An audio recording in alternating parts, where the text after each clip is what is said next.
And now, live at 7.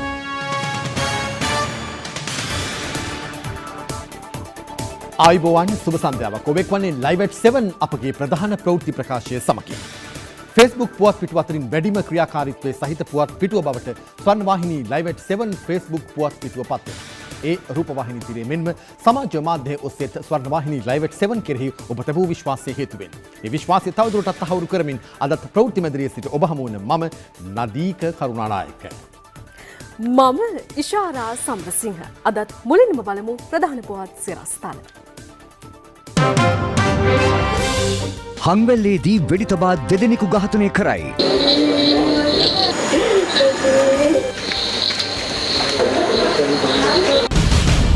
ජනපති ප්‍රධානත්වයෙන් ශ්‍රී ලංකා නිදහස් පක්ෂ මධ්‍යම කාරක සභාව රැස් වෙයි. එක්සත් ජාතික පෙරමුණේ විශේෂ පක්ෂ නායක රැස්වීමක් අරලියගහ මන්දිරයේදී.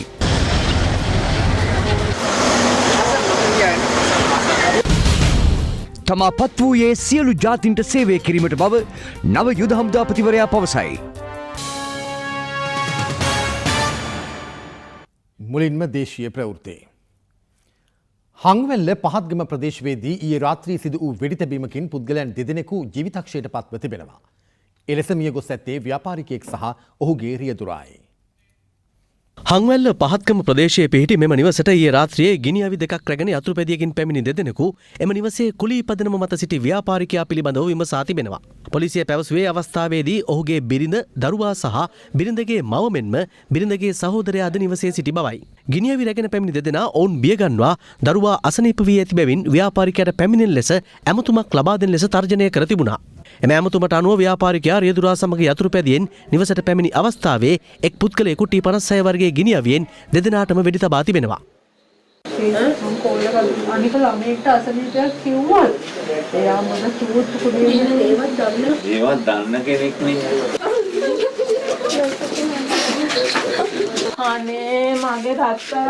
පොලිසිය පැවසුවේ වෙඩි ප්‍රහාරයට ලක් වූ 42 හැවිරිදි ව්‍යාපාරිකයා සහ 22 හැවිරිදි රියදුරා අවිස්සාවේල්ල මූලික රෝහලට රැගෙන යන අවස්ථාවේදී මිය ගොස් ඇති බවයි. කොන්ත්‍රාත් මත පස් කපන මියගිය ව්‍යාපාරිකයා ඝාතන සිද්ධියක් සම්බන්ධයෙන් රක්ෂිත බන්ධනාගාරගතව සිට අප මත නිදහස ලැබුවා එක්. පොලිසිය පැවසුවේ ඔහුට ඊයේ පසුරුවේ තර්ජනාත්මක ඇමතුමක් ලැබී ඇති බවට තොරතුරු ලැබී තිබෙන අතර කොන්ත්‍රාත්තුවක් මත මෙම ඝාතනය සිදු කර ඇති බවට මේ වන විට අනාවරණය වී ඇති බවයි. අපරාධ ස්ථානයේ තිබී පොලිසිය විසින් සොයාගෙන තිබෙනවා T56 හිස් පතුරම් කොපු 10ක් සහ මිලිමීටර් 9 වර්ගයේ හිස් පතුරම් කොපු එකක්. ඒ වගේම මේ අපරාධකරුවන් දෙදෙනා මේ මරණකරු කවුරුන්දැයි නිශ්චිතව හඳුනා ගැනීම සඳහා වීඩියෝ තාක්ෂණය භාවිතා කරමින් තවත් පුද්ගලයෙකුට දුරකථන ඇමතුමක් ලබාගෙන තිබුණා. ඒ අනුව මේ වීඩියෝ දුරකථන ඇමතුම පිළිබඳවත් මේ වන විට වැඩිදුර විමර්ශන සිදු කරනු ලබනවා. විද්‍යාත්මක ප්‍රකාශනයන් සඳහා වූ ජනාධිපති සම්මාන උළෙල අද පැවැත්වුණා. ඒ ජනාධිපති මෛත්‍රීපාල සිරිසේන මහතාගේ ප්‍රධානත්වයෙන්. දේශීයව වැදගත් වන විද්‍යාත්මක පර්යේෂණ සිදු කිරීම සඳහා විද්‍යාඥයන් මෙන්ම පර්යේෂකයින් දිරිගැන්වීම මේ සම්මාන උළෙලේ ප්‍රධානම අරමුණයි. මෙවර සම්මාන උළෙලේදී ඇගයීමට ලක් වුණේ 2014 වර්ෂය වෙනුවෙන් වෛද්‍ය, කෘෂිකාර්මික සහ ඉංජිනේරු ශාස්ත්‍ර යටතේ උසස් ප්‍රමිතියකින් යුතුව පර්යේෂණ සිදු කළ පර්යේෂකයන්. මේ අතර මෙවර විද්‍යාත්මක ප්‍රකාශනයන් සඳහා වූ ජනාධිපති සම්මාන උළෙලේදී විද්‍යාත්මක පර්යේෂණයන් වල නිරත වූ ආචාර්ය මහාචාර්යවරු 240කට අධික පිරිසක් ගෞරවයට පාත්‍ර වුණා. ලබන නොවැම්බර් මාසයෙන් පසු මෙරට ඩිජිටල් තාක්ෂණ විප්ලවයක් ආරම්භ කර එය ගමට ගෙන යන බව අමාත්‍ය සජිත් ප්‍රේමදාස මහතා පවසනවා. අම්පාර දෙහිඅත්ත කණ්ඩියේ ඉදිකළ උදාගම්මාන දෙකක් අද ජනතා අයිතියට පත් කිරීමේ අවස්ථාවට එක් වෙමින් අමාත්‍යවරයා මේ බව කියා සිටියා. රුපියල් ලක්ෂ 772ක වියදමින් ඉදිකළ වැවසරගම හා සේනානිගම උදාගම්මාන දෙකේ ඉදිකර ඇති නිවාස සංඛ්‍යාව 65ක්. අදාළ නිවාසලාභීන්ට හිමිකම්පත් ප්‍රදානය, බිම් කොටස් 65ක හිමිකම නොමිලේ ලබා දීම, අඩු ආදායම් ලාභීන් වෙත විසිරි නිවාසන ඇතුළු ප්‍රතිලාභ රැසක් මෙහිදී ප්‍රදානය කෙරුණා. වැවසරගම ගම්මානයේ විවෘත කරන්නට යනකොට මම දකිනවා ඉතාමත්ම නවීන පන්නේ ගිලන් රථයක්. මගේ වාහනේ ඉස්සරහින් යනවා. ගිලන් රථය ළඟට ගියා. ගිහලා ගිලන් රථයේ රියදුරු මහත්මයාට මම කණ්ණාඩියේ පහත දමලා මම කොහෙද යන්නේ කියලා. කාට හරි කරදරයක් වෙලාද කියලා. නෑ අපි යනවා ඔබතුමාගේ ගම විවෘත කරන තැනට කියලා. මම එහෙම මොකටද කියලා. නෑ අපිට එන්නේ කිව්වා ප්‍රභූවරුන්ගේ සෞඛ්‍ය ආරක්ෂාව වෙන්නේ.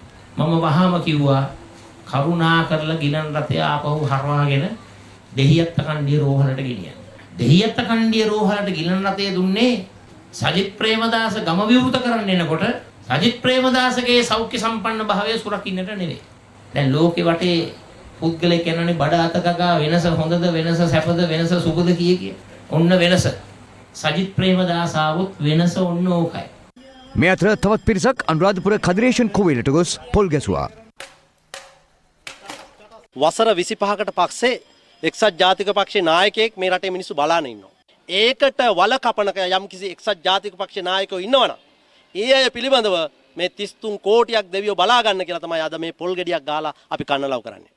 මේ අතර මොණරාගල දිස්ත්‍රික්කයේ පළාත් සභා හා ප්‍රාදේශීය සභා මන්ත්‍රීවරුන් ඇතුළු පිරිසක් අද වැල්ලවාය නගරයේදී උද්ඝෝෂණයක නිරත වෙමින් ඉල්ලා සිටියේ එක්සත් ජාතික පක්ෂයේ ජනාධිපති අපේක්ෂකයා වශයෙන් සජිත් ප්‍රේමදාස මහතා නම් කරන ලෙසයි. ජනතාවගේ අතරින් නැගිටින ජනතාව ඉල්ලන නායකයෙක් තමයි අද රට රෝනලා තින්නේ. එහෙම නැතුව මේ තමන්ගේ තනතුරු පට්ටම ආරක්ෂා කරගන්න 7-8 දෙනෙකුට ඕන විදියට මේ පක්ෂය පාවෙ දෙන්න එපා. එක්සත් ජාතික පක්ෂයේ අතීතය පූර්වාදර්ශී කරගෙන වර්තමාන ගැටලුවට විසඳුම් සෙවිය යුතුව ඇති බව කුරුණෑගල දිස්ත්‍රික් එක්සත් ජාතික පක්ෂ ඒකාබද්ධ භික්ෂු සංවිධානය පවසනවා. මේ අතර එක්සත් ජාතික පක්ෂයේ ප්‍රජාතන්ත්‍රවාදය අයථා ලෙස ඇතමුන් භාවිත කරන බව එක්සත් විශ්වවිද්‍යාල ආචාර්ය සංගමයේ පේරාදෙණිය ශාඛාවේ මහාචාර්යවරු චෝදනා කරනවා. ඔවුන් වැඩිදුරටත් පැවසුවේ පවතින තත්ත්වය අනුව කතානායක කරු ජයසූරිය මහතා ජනාධිපති අපේක්ෂකයා ලෙස නම් කළ යුතු බවයි. මොනවා වුණත් ලංකාවේ දැනට දේශපාලන පක්ෂ 70ක් ලියාපදිංචි දේශපාලන පක්ෂ තියෙනවා. මේ 70න්ම ලිබරල් ප්‍රජාතන්ත්‍රවාදය න්‍යායාත්මකව පිළිගනිපු එකම දේශපාලන පක්ෂය එක්සත් ජාතික පක්ෂය. අපිට පක්ෂය අවශ්‍යයි. අපිට පුද්ගලයාට වඩා පක්ෂය ලොකුයි. තාම එක්සත් ජාතික පක්ෂේ නිල වශයෙන් අපේක්ෂකෙන් නම් කරේ නැහැ. සමහරලාට එක්සත් ජාතික පක්ෂයේ සමහර සමාජිකයින් ඒකපාක්ෂීය තීන්දුව తీරන අරගෙන තමන් නම් කරන ලද අපේක්ෂකෙක් පෙරමුණේ තියාගෙන වැඩ කටයුතු කරන ආකාරයත් පේනවා. මේක ඇත්ත වශයෙන්ම අපි දකින්නේ පක්ෂයට බරපතල හානියක් ලෙස. මොකද එක්සත් ජාතික පක්ෂයේ මේ වගේ අර්බුදයකට මුහුණ දීම එසේ මෙසේ විපත්තිදායක තත්ත්වයකින් කෙලවර වෙන්න පුළුවන් කියලා. ඒ කියන්නේ ඒක ලොකු රටට ලොකු අහිතකර තත්ත්වයක් ඒක. නමුත් මට හිතෙන්නේ මේ පක්ෂ ප්‍රජාතන්ත්‍රවාදය වැඩි කියලා වෙලා. එක්සත් ජාතික පක්ෂයේ තියෙන ප්‍රජාතන්ත්‍රවාදය අයථාලේස භාවිත කරමින් සමහරු පිස්සු නටන ඇත්තටම. මෙහෙමයි විශ්වවිද්‍යාල සියලු දෙනා ආචාර්යවරු සියලු දෙනා සහභාගී වෙලා නැහැ. නමුත් අපි කතා කරපු සියලු දෙනාම කරු ජයසූරිය මහත්තයා අපේක්ෂකත්වය අනුමත කරනවා ඕනයි කියනවා. එකිනෙකා ප්‍රශ්න ඇති කරගෙන ගැටලු ඇති කරගෙන වෙන්න බැලීම නෙමෙයි කල යුතු තිබෙන්නේ එකම සන්ධානයකට පැමිණිලා එක්සත් ජාතික පෙරමුණ වශයෙන් කටයුතු කරන ලෙස අපි මතක් කරන්නට කැමැති. එවිට ජනතාවගේ සහාය අඩු නැතුව ලැබෙනවා ඇති. මේ පක්ෂය තුල කවදත් ප්‍රජාතන්ත්‍රවාදයේ රජ කරවන පක්ෂයක් බවට පත් වුණා. ප්‍රේමදාස මැතිතුමා ඒ වගේම ගාමිණී දිසානායක කියන මහ ජව සම්පන්න දේශපාලනඥයෙක්. ඒ අය අතරත් මේ මතවාදී ගැටුම් මීට වඩා 100,000 ගුණයකින් තිබුණා. එහෙත් අවසානයේදී පක්ෂයේ විනයට ගරු කළා. ඒ නිසා මේදා ජේ.ආර්. ජනාධිපතිතුමා ප්‍රේමදාස මැතිතුමාගේ නම යෝජනා කළා. ගාමිණී දිසානායක මහත්මයා ප්‍රතිවාදී හැටියට හිටපු එතුමා එදා ප්‍රේමදාස මැතිතුමාගේ නම ස්ථීර කළා. ඒ තරම් හික්මීමක්, ඒ තරම් විනයක්, ඒ තරම් දූරදර්ශී බවක් එදා ඒ දේශපාලනඥයන් තුල තිබුණා. ඒ බඳු අවස්ථා පූර්වාදර්ශී විදිහට අරගෙන අවශ්‍යම පුද්ගලයා නිර්මාණය කිරීම අවශ්‍ය වෙන යුගයක තමයි අපි ඉන්නේ. ගෝඨාභය රාජපක්ෂ මහතාට ජනාධිපතිවරණයට ඉදිරිපත් වීමට කිසිදු නීතිමය බාධාවක් නොමැති බව ශ්‍රී ලංකා පොදු ජන පෙරමුණේ සභාපති මහාචාර්ය ජී.එල්. පීරිස් මහතා පවසනවා. ඒ අද එම පක්ෂ කාර්යාලයේ පැවති මාධ්‍ය හමුවකට එක් වෙමින්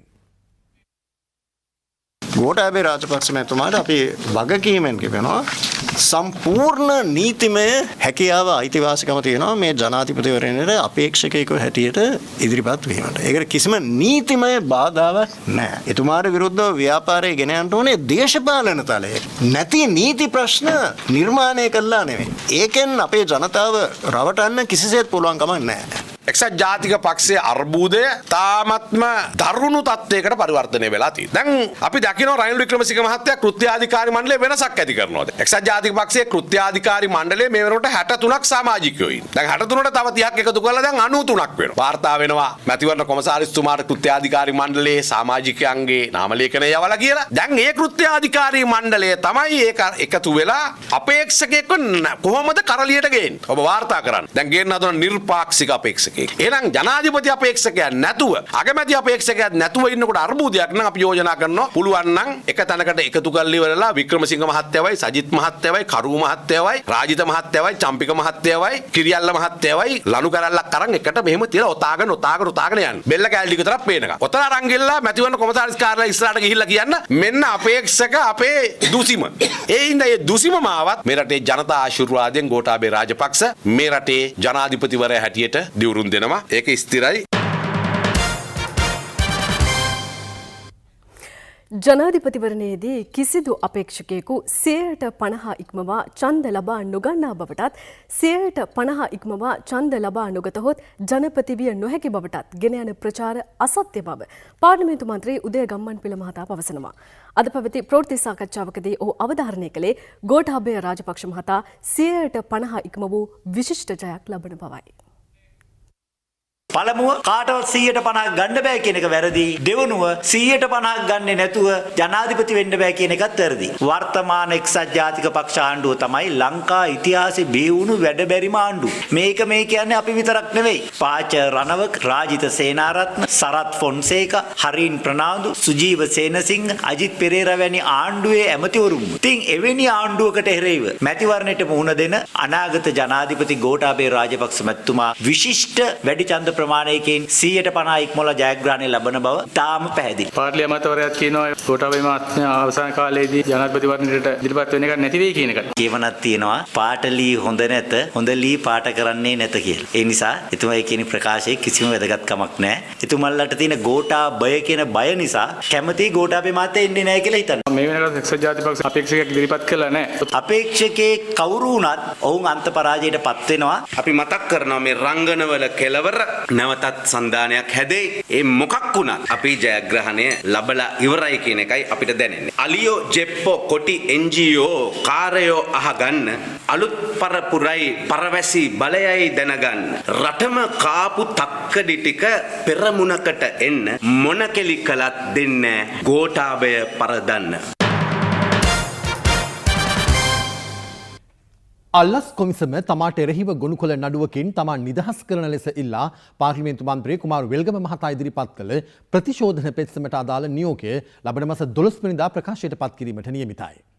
එම පෙත්සම කොළඹ මහාධිකරණය හමුවේ අද විභාගයට ගත් අවස්ථාවේදී කොළඹ මහාධිකරණ විනිසුරු ගිහාන් කුලතුංග මහතා ඉදිරියේ අද මෙම පෙත්සම කැඳ වූ අවස්ථාවේදී විනිසුරුවරයා කුමාර වෙල්ගම් මහතාගේ පාර්ශවයේ නීතිඥවරුන්ට නියම කළේ පෙත්සම්කාර පාර්ශවයේ ලිඛිත දේශන ලබන මාස 5 වෙනිදා ඉදිරිපත් කරන ලෙසයි. අල්ලස් කොමිසමට අදාළ ලිඛිත දේශන ලබන මාස 10 වෙනිදා ඉදිරිපත් කරන ලෙසද විනිසුරුවරයා එම කොමිසමේ නීතිඥවරයාට දැනුම් දුන්නා. කොළඹ මහාධිකරණ විනිසුරු ගිහාන් කුලතුංග මහතා එහිදී නියම කළේ එම ලිඛිත දේශන වලින් අනතුරුව පෙත්සමට අදාළ නියෝග ලබන මාස 12 වෙනිදා ප්‍රකාශයට පත් කරන බවයි. මේ ගත්තක් තීරණේ වැරදි කියන මතය තමයි එදත් හිටියේ අදත් ඉන්නේ හෙටත් ඉන්නේ. මම සිරිසේන මහත්තයාට කිව්වා සිරිසේන මහත්තයලා ගෝඨාභය මහත්තයාට සහයෝගය දෙන්න ඉදිරිපත් වුණොත් මම ඒකට එකඟ වෙන්නේ නැහැ. මම මගේ මතය මං ඉදිරියට ගෙනියනවා කියලා. එතකොට මාත් එක්ක හිටගන්න ඒ පක්ෂයේත් ගොඩක් අය ඉන්නවා. ඒක දැම්ම කියන්න බෑ. නෑ නෑ එහෙම මම කාටවත් සහයෝගය දෙන්නේ නැහැ පක්ෂයකට. විශේෂයෙන්ම එක්සත් ජාතික පක්ෂයට සහයෝගය දෙන්නේ නැහැ. ඔබතුමාට ශ්‍රී ලංකා නිදහස් පක්ෂයෙන් අපේක්ෂකත්වය දුන්නොත් ආදිසේවත් මෛත්‍රීපාල සිරිසේන මහත්තයා එන්නේ නැතුව මට තරඟ කරන්න ගියොත් මම තරඟ කරනවා. ඇයි ඔබතුමා ගෝඨාභය රාජපක්ෂ මහතාට මෙච්චර බයක් දක්වන්නේ? මම මොකටද බය වෙන්නේ? මම බය මිනිස්සු තමයි හැංගිලා ඉන්නේ. නමුත් මම බය නැහැ. මම හොඳ කෙලින් මිනිහෙක්. මම ඇවිල්ලා මට මිනිස්සු කියන්නේ කළුගන්තොට සිංහයා. මම සිංහෙක් හැටියට තමයි අදත් වැඩේ. මේ අතර තමන්ට අපහාස කළ බව පවසමින් සමස්ත ලංකා සමෘද්ධි හා කෘෂිකර්ම පර්යේෂණ නිෂ්පාදන සහකාර නිලධාරී සංගමයේ ප්‍රධාන ලේකම් ජගත් කුමාර මහතා පාර්ලිමේන්තු මන්ත්‍රී එස්.බී. දිසානායක මහතාට එරෙහිව ගොනු කර තිබූ නඩුව අද දෙපාර්ශවයේම එකගත්වීම මත සමතයකට පත් වුණා. එම නඩුව අද කඩුවෙල දිසා අධිකරණය හමුවේ විභාගයට ගත් අවස්ථාවේදී එයා මට අපහාස නඩුවක් දාලා අපි දෙන්නක ඉල්ලාස් කරගත්ත සමාදානයල. මෙදතුනේ ජනාධිපතිවරණය කරලා දෙවිතුමාලා සම්බන්ධව තියෙන පරිකුත්කාරවල තමයි ජනතන කැලේ ගිහින්. පරිකුත්කාරව මම දන්නේ මේ රටේ ජනතාවගේ ප්‍රධාන ඉල්ලීම තමයි මහින්ද රාජපක්ෂ මහත්මයාට කිව්වේ සුදුසු අපේක්ෂකයා තෝරන්න කියලා. ඒ තුමා දේශප්‍රේමී පක්ෂවල අදහස් බලලා තමයි ගෝඨාභය රාජපක්ෂ මහත්මයා නංකරීතියක තාම නිවැරදි තේරීම. අපි ඔහු වටා එකතු වෙනවා. ඉතින් ඔහු ඉතිහාසගත වෙන ජයග්‍රහණය ලබනවා කියන එක තමයි අපේ මතය. ශ්‍රී ලංකා නිදහස් පක්ෂයේ සහයෝගය මේ විදිහට ශ්‍රී ලංකා නිදහස් පක්ෂයේ සහයෝගය ඇත්තටම ප්‍රායෝගිකව ලැබිලා ඉවරයි. ඒ තීරණයක් ගන්න විතරයි තියෙන්නේ. එතුමාගේ විචාරය කොහොමද? එතුමා අනිවාර්යයෙන්ම උදව් කරයි. එතුමාට නෙවෙයි මේක ගිහිලා සජිත්ගේ කරේ ඉල්ලන්න ඕනකම තියෙන්නේ මේ වෙන අය. නිසා එතුමා ඇවිල්ලා ගෝඨාභයට උදව් කරයි. කුමාර වෙල්ගම් මන්ත්‍රීතුමා කියනවා මේ කාව අපේක්ෂක විදිහට නම් කළත් විරුද්ධ බැනියම අදින පුද්ගලයෙක් තමයි ඉස්සරහට ඉන්නේ කියලා. මට හිතෙනවා එතුමා මුල ඉඳලම මේක අවුල් කරගෙන වරද්දගෙන ඒ වැරද්ද නිවැරදි කරගන්න බැරුව දඟලනවා වගේ තමයි මට පේන්නේ. දේශපාලන කරලියේ අලුත්ම තත්ත්වයන් ගැන අද දවස වෙනුවෙන්ම අංජන ඉන්ද්‍රජිත් අඳින ටෙලි කාටුනය දකින වෙලාවයි දැන්.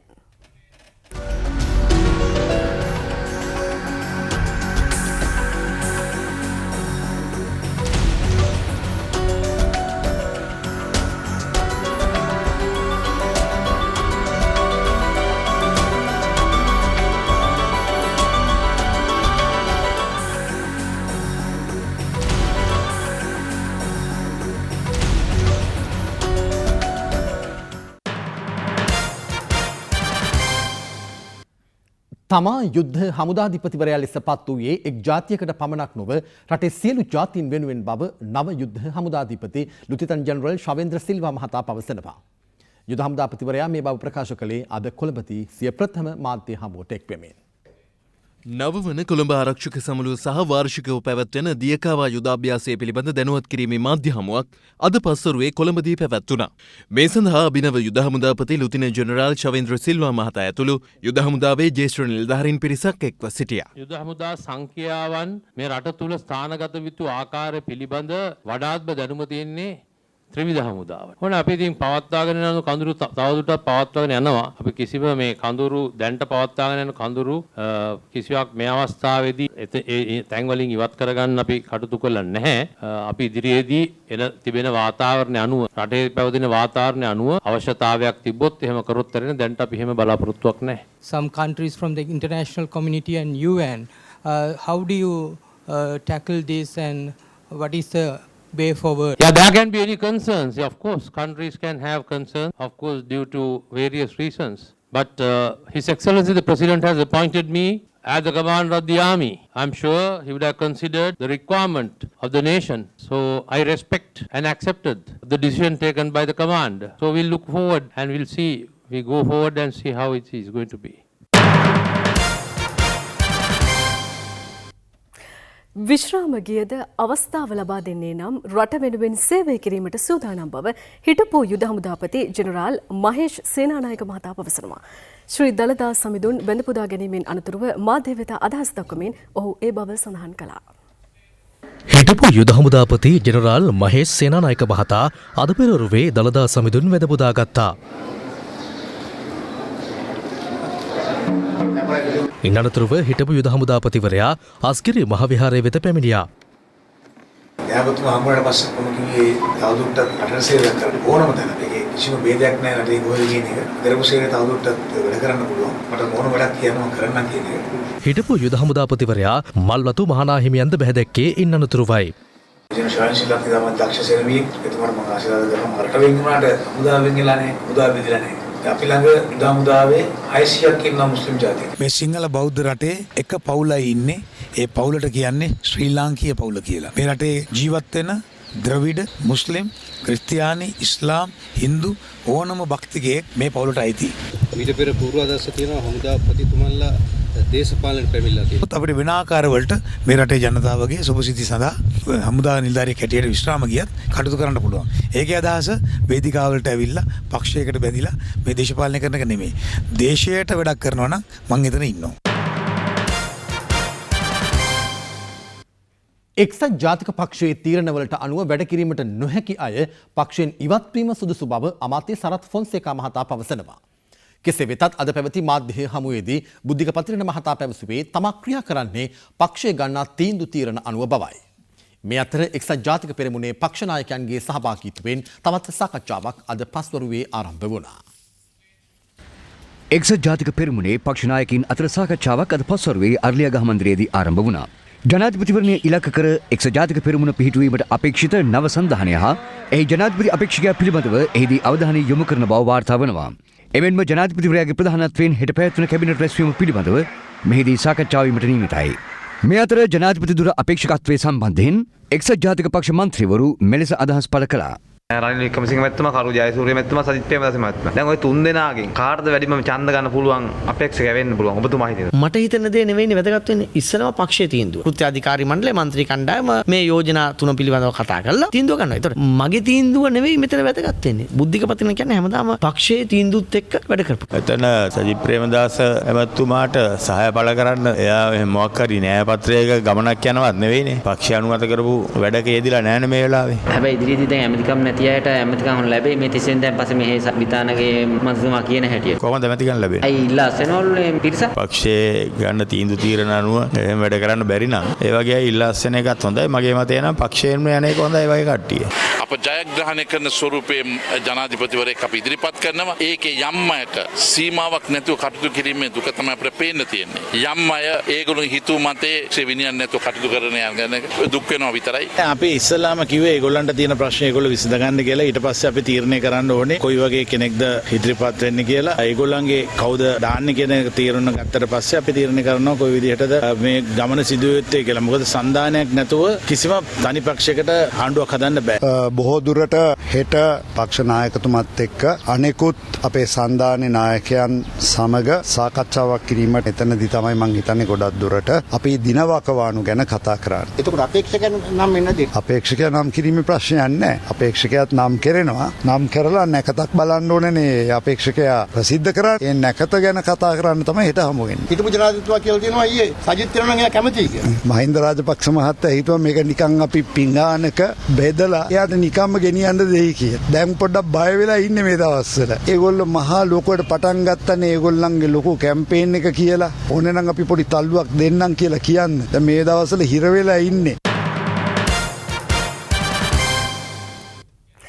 සජිත් ප්‍රේමදාස මහතාගේ ජනාධිපති අපේක්ෂක සිහිනය ආපසු හැරවිය නොහැකි බව පාර්ලිමේන්තු මන්ත්‍රී වාසුදේව නානායක්කාර මහතා පවසනවා. මේ අතර එක්සත් ජාතික පක්ෂයේ ජනාධිපති අපේක්ෂකයා සම්බන්ධයෙන් විපක්ෂයේ මන්ත්‍රීවරු අදත් විවිධ අදහස් පළ කළා. UNP අපේක්ෂකයා තමන් බව සජිත් කියනවා. සජිත් විතරක් නෙවෙයි තවත් අමතිවරු ගන්නාවක් කාමන්ත්‍රීවරු ගන්නාවක් එකතු වෙලා කියනවා සජිත් තමයි එක්සත් ජාතික පක්ෂයේ ජනාධිපති අපේක්ෂකයා කියලා. ඉතින් කවුරුවත් නැහැනේ කියන්නේ ඒක එසේ නොවේ කියලා. ඒ නිසා සජිත් මහතාගේ අපේක්ෂකත්වය ආපසු හරවන්න බෑ කියන එකයි මගේ තේරුම. සාකච්ඡාවේ යමින් තිබෙනවා. ව්‍යවස්ථාව හැදෙමින් තිබෙනවා. ඒ නම ගැනත් අපි කතා කරමින් ඉන්නවා. ඒ බඳු සන්දානයක් ඇති නුනොත් UNP විරෝධී එකතුවත් එක්ක ශ්‍රී ලංකන් දාස් පක්ෂයේ ඉතිහාසයෙන් මැකේ. අපි බුද්ධිමත් තීරණයක් ගන්නවා ශ්‍රී ලංකා නිදහස් පක්ෂයේ වශයෙන් අපේ ප්‍රතිපත්ති වලට වැඩපිළිවෙලට වඩාත් සමීප අපේක්ෂකයා කවුද? අපේ පාක්ෂිකයන්ගේ වැඩි කැමැත්ත තියෙන අපේක්ෂකයා කවුද? මෙන්න මේ කාරණා සමාලෝචනය කළා තමයි ශ්‍රී ලංකා නිදහස් පක්ෂය තමන්ගේ දේශපාලන තීන්දුව ගන්න කියන එක ප්‍රකාශ කරන්න කැමතියි. ගෝඨාභය රාජපක්ෂ මහත්මයා කියන්නේ පොදු අපේක්ෂකයා නෙමෙයි. ගෝඨාභය රාජපක්ෂ කියලා කියන්නේ ජාතික අපේක්ෂකයා. අපි එයාලගෙනුත් ඉල්ලන්නේ එක්සත් ජාතික පක්ෂයට දෙන්න පුළුවන් හොඳම අපේක්ෂකයා අපිට දෙන්න. පරණදැල් දෙවන්න එපා. හොඳම අපේක්ෂකයා අපි එක්සත් ජාතික පක්ෂයට ඉල්ලන්නේ. දෙයිද ඡන්ද සජිත්? දෙන්නේ නැහැ. සජිත් තව කරු දෙයිද? දෙන්නේ නැහැ. කරුවව සජිත් දෙපැත්තම දෙන්නේ නැහැ. රනිල්ලාවත් දෙනවද? නැහැ. ඇයි සජිත් දෙන්නේ නැත්තේ කරුවව? නවින් දිසානායකද? නවින්ගේ මාමණ්ඩි කරු. එතකොට ගාමිණි ලරිත් ප්‍රශ්නේ තාම තියෙනවා. ඒ නිසා කොහෙ ගියත් එක්සත් ජාතික පක්ෂයේ අම්මේ තාත්තේ සහෝදරයන්ගේ පුපුරලා ඉවරයි. අපි පුළුවන් නම් කියනවා සජිත් ප්‍රේමදාස ඇමතිතුමාට ඔබතුමා ජනාධිපති අපේක්ෂකයා වෙන්න පෙරම් පුරනවා එක්සත් ජාතික පක්ෂ. ඔබතුමා පුළුවන් නම් කියන්න ඔබතුමා ජනාධිපති අපේක්ෂකයා වුණාම මහෙන්දන ලංකාවට ගිහලා හිරේ දානවා. කියන්නේ නැහැ. අපි රනිල් වික්‍රමසිංහ අගමැතිතුමාට කියනවා. ගේන්න මහෙන්දන මහත්තයා. ගිහලා බාර දෙන උසාවිය. අධිජෝදනා ලැබලා තියෙන්නේ. නැහැ. මේ දෙගොල්ලෝ මෙයාව ආරක්ෂා කරනවා. ශ්‍රී ලංකා නිදහස් පක්ෂයේ මධ්‍යම කාරක සභාව රැස්වීම පක්ෂ නායක ජනාධිපති මෛත්‍රීපාල සිරිසේන මහතාගේ ප්‍රධානත්වයෙන් මෙවන විට පැවැත්වෙනවා. ඒ ජනාධිපති නිල නිවසේදී. ශ්‍රී ලංකා නිදහස් පක්ෂ මහලේකම් දයාසිරි ජයසේකර මහතා පැවසුවේ ශ්‍රී ලංකා පොදුජන පෙරමුණ සමග හෙට ආරම්භ වීමට නියමිත සාකච්ඡා සම්බන්ධයෙන්ුත් මෙහිදී අවධානය යොමු කරන බවයි.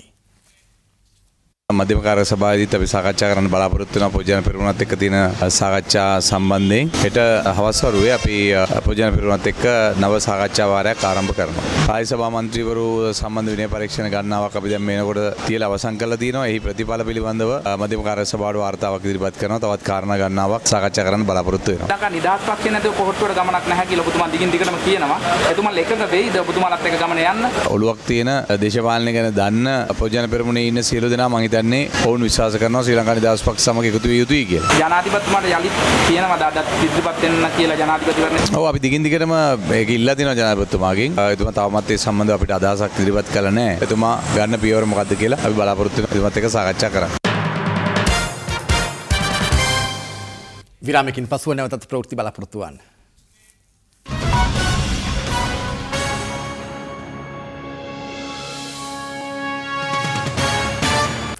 ඔබ නැවතත් ලයිව් ඇට් 7 සමගයි. තවත් දේශීය පුවත් කිහිපයක් කෙටියෙන් දකිමු දැන්.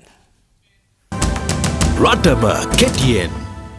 අග්නිදික විශ්වවිද්‍යාලයේ පන්ති තහනමට ලක් වූ සිසුන් පිරිසක් අද කොළඹ මානව හිමිකම් කොමිෂන් සභාවට පැමිණිල්ලක් ඉදිරිපත් කළා. නොයෙකුත් අවස්ථාවවල ශිෂ්‍යයන්ගේ අධ්‍යාපන අයිතිවාසිකම් අහිමි කරන්න විවිධ තීරණ ගත්තා. ඒ තීරණ ගන්න අවස්ථාවවලදී මේ ශිෂ්‍යයන්ගේ අධ්‍යාපන අයිතිවාසිකම ගැන කොයිම අවස්ථාවකදීවත් මේ පාලකයන්ට වගකීමක් තිබුණේ නැහැ. පරිපාලන නිලධාරීන් ලබා දුන්න තොරතුරක් මත පැමිණි විශ්වවිද්‍යාල ශිෂ්‍යයන්ට පන්ති දහනම් කරනවා. මේ පන්ති දහනම් කරන අවස්ථාවේ චෝදනාව තමයි විශ්වවිද්‍යාලයට බලහත්කාරයෙන් ඇතුල් වුණා කියලා. ඉදිරියේදී මේ නිලධාරීන්ට ඇහෙන්න අපි භූමියේ සටනක් කරන්න සූදානම් කියන කතාව පාලකයන්ට නැවතවරක් මතක් කරලා දෙන්න අවශ්‍යයි. ගම්පොළ මහනුවර ප්‍රධාන මාර්ගයේ වැලිගල්ල ගල්ගෙඩියාව ප්‍රදේශයේදී අද උදෑසන කුරුණෑගල සිට නුවරඑළිය බලා දහවනය වූ සුකුපභෝගී බස් රථයක් මාර්ගයෙන් ඉවතට පැන ලොරි දෙකක ගැටී තිබෙනවා. අනිතුරින් වෙනද සැල් දෙකකටද හානි සිදු වුවත් කිසිවෙකුට හානි සිදුව නැහැ. විල්පත්තු ජාතික වනෝද්‍යානය තුළ නීත්‍යානුකූලව අවසර ලබාගෙන ඉදිකිරීමට නියමිත දේවස්ථානයක් පිළිබඳව සුරක්කමු ශ්‍රී ලංකා සංවිධානයේ සභාපති ආනන්ද සාගර හිමියන් විසින් අද මාධ්‍ය හමුවක් කැඳවමින් විශේෂ අනාවරණයක් කළා. හරියටම විල්පත්තු ජාතික වනෝද්‍යානයේ මැද්දේ පිහිටලා තියෙන සන් ඇන්තෝනි දේවස්ථානය නීතිගත කරන්නටත් ඒ ඉඩම් ජාතික වනෝද්‍යානයෙන් නිදහස් කිරීමටත් අවශ්‍ය කරන කැබිනට් අනුමැතිය සඳහා ඉදිරිපත් කරලා තියෙනවා යෝජනා පත්‍රය. තව අක්කර 3-4ක් වෙන් කරනවා, තකාලක් සඳහා වෙන් කරනවා. මෙහෙම වුණොත් එහෙම සම්පූර්ණ ඉඩම් ප්‍රමාණය අක්කර 15කට වඩා වැඩි ප්‍රමාණයක් වෙන්න පුළුවන්. ඒ හරහා විශාල බැතිමතුන් පිරිසක් ජාතික වනෝද්‍යානයට එන්න පුළුවන් දේවස්ථාන මංගල්‍ය දවස්වල විශාල සත්ව කොට්ටාසයකට හානි සිද්ධ වෙනවා. විශාල ප්‍රමේ ජෛවදත්තයට හානියක් සිද්ධ වෙනවා. සත්ව හා ජීව කොටස් වලට විශාල හානියක් සිද්ධ වෙනවා. ඒ නිසා කිනම් හෝ ආගමික කටයුත්තක් මේ පළාතේ සිද්ධ විය යුතු නැහැ. කළුතර දිස්ත්‍රික් ලේකම් කාර්යාලයේ නව පස්මහල් ගොඩනැගිල්ල නිසි ප්‍රමිතියකට අනුව ඉදිකර නොමැති බවට චෝදනා කරමින් නියෝජ්‍ය අමාත්‍ය පාලිත තෙවරප්පරුම මහතා අද එම ස්ථානය නිරීක්ෂණය කළා. කෝටි ගාණක් කොන්තා. මම ගාවක් ගන්න මම එනවා වැඩි මැෂින් එක ගෙනලා බෙදෙන්න. මහා ගාණක් යන්නේ. මේ බිල් එක මේ ගේන්න දාන්න මේ. ඔව් එහෙම කරන්න එපා. මේ අඩිපාරනේ. කුණු බස්ටි උඩින් කිරිමැටි දාලා කිරිමැටි උඩින් මේ ඉතුරු වෙච්ච අර මේ හූරපු අර මේ කැඩිලි කැලටි දාලා තලනවා. ඉතින් තලලා කිසිම කියා කඩ දාලා මේක අනුමත කර ගන්නවා. ඒ මහජන ඉන්න දනකුත් නැහැ. මහජන මුදුලුත් නැහැ. ඒතර මහජනට මොකද වෙලා තියෙන්නේ? මහරජා ආරක්ෂාවකුත් නැහැ. පිළියන්දල බෝගුන්දුර හන්දියේදී ඊයේ ත්‍රිරෝධ රථයක් අනතුරට ලක් වුණා.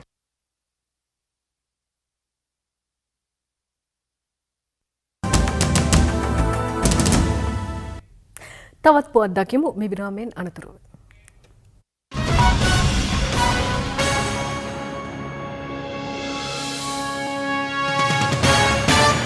අපි දැනට ඔබෙන් සමුගෙන යනවා. රාත්‍රී 10:30ට යලි හමු වෙමු. සුබ රාත්‍රියක්.